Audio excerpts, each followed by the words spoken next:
Здравейте! Време е вече да започнем работа по същински албум за Стара Загора. Имате събрани снимки в папка, имате приготвен шаблон, имате информация. Откъде започваме? Започваме с отваряте файла с шаблона и вече сте готови да започнете да правите заглавната страница на този албум.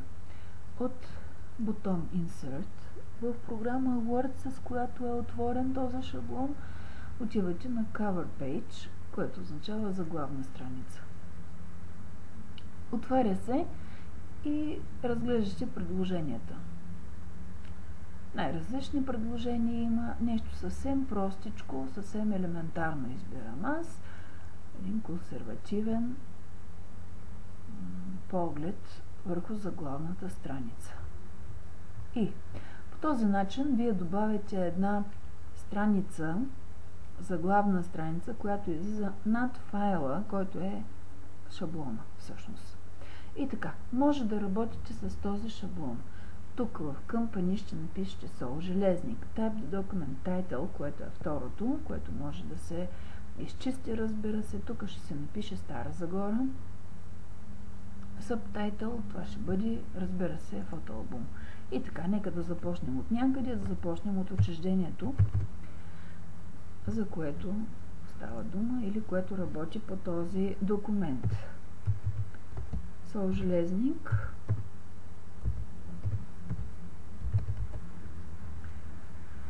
Type the Document Title. Разбира се, какво работим? Работим по албум за Стара Загора.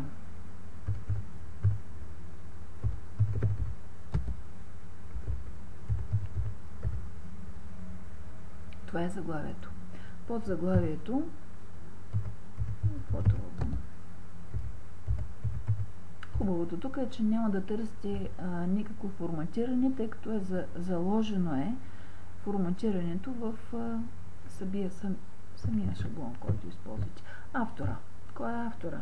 Автора е вашето име. Всъщност, вие сте автора.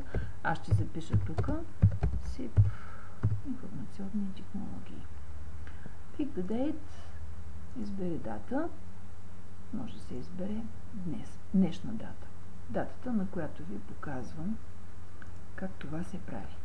И в долната част този шаблон има едно място, в което трябва да напишете съвсем накратичко какво представлява този документ с едно изречение. Например, това може да бъде изречението This is photo album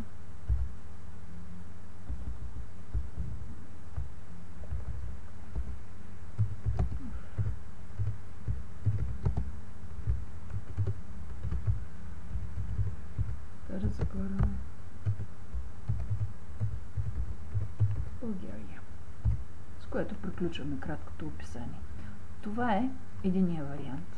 Втори вариант след маничко.